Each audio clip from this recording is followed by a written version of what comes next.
by January next year, we will have hired 100,000 teachers. We will be remaining only with 16,000 because I made a commitment to Kenya that I will close the gap on teacher enrollment.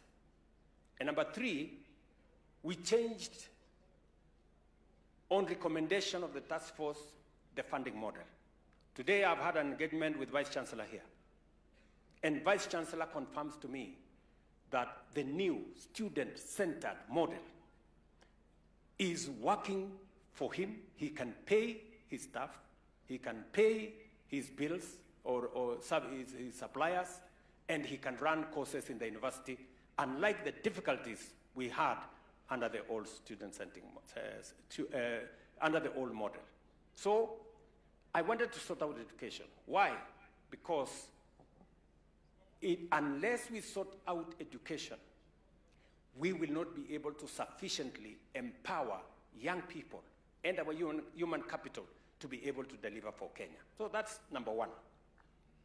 Number two, it was necessary as we spend money in primary school, secondary school, TVETs, and universities. And by the way, just to give you numbers, we are spending 650 billion Kenya shillings every year in educating our population, from primary school to university. 650, 30% of our budget goes to education.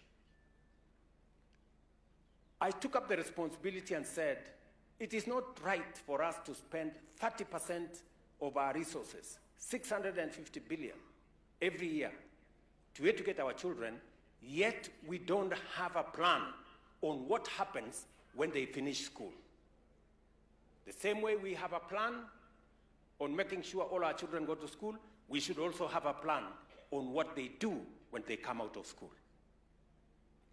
And for the first time, we developed a deliberate, intentional plan on how to engage the young people of our nation in deliberate government programs supported by the private sector so that we can create opportunities for young people. Because the single biggest problem with young people, if you ask them, is employment. Ni kweli ama si kweli? Tatizo ya vijana ya Kenya ni kukosekana kwa ajira.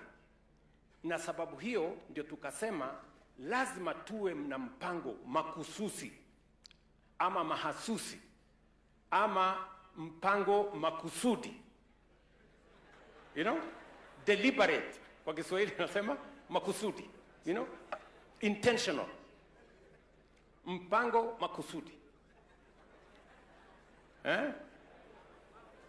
Intentional plan ya kuhakikisha kwamba vijana wanapata ajira. And I want to give you, young people, and I want you to listen to me carefully so that you can ask me questions. We have seven deliberate programs for young people to be engaged. Number one, the reason why we rolled out our housing program was yes, we needed houses. Yes, we needed markets. Yes, we needed hostels.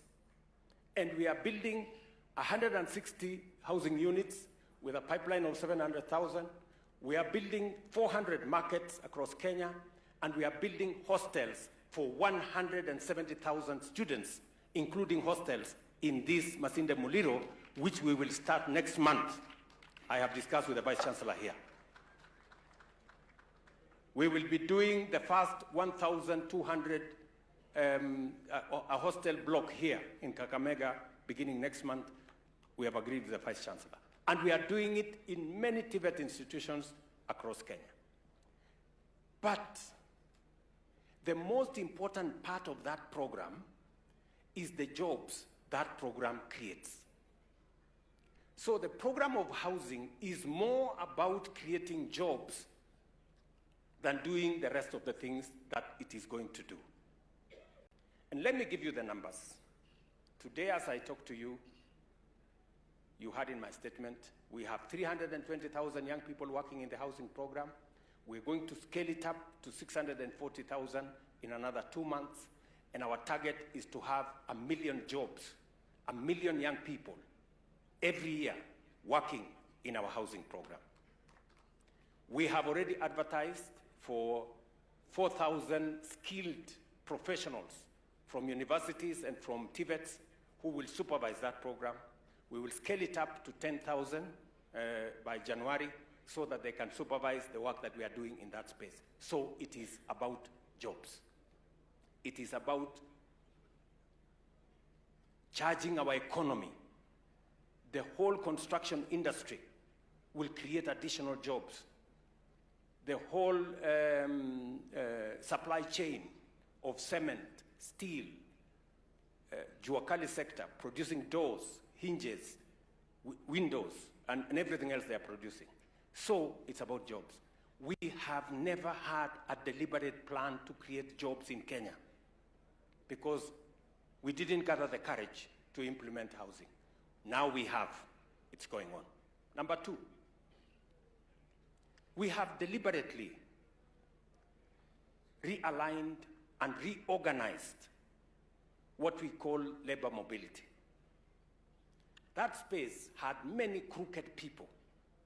So many people were being exploited. So many people ended up in foreign countries and they were abused. Many of them sexually abused, many of them done things. We have organized that space under the National Employment Authority. I gave deliberate instructions. I sat on it for at least 2 months to straighten it up. Mama Edith is here. She's now the CEO of that organization. And through that organization, we have also signed under our Kazi Maju program, when I appointed deliberately a principal secretary to take charge of our diaspora issues and to manage relations between Kenya and other countries. We are signing bilateral labor agreements with them. And today, I can tell you, as I have said here, in the last 2.5 years, 430,000 Kenyans have gone abroad to work. Some of them have come back. Some of them are on the way. 816, I will be giving them a check of 163 million today so that they can finance their way to jobs abroad.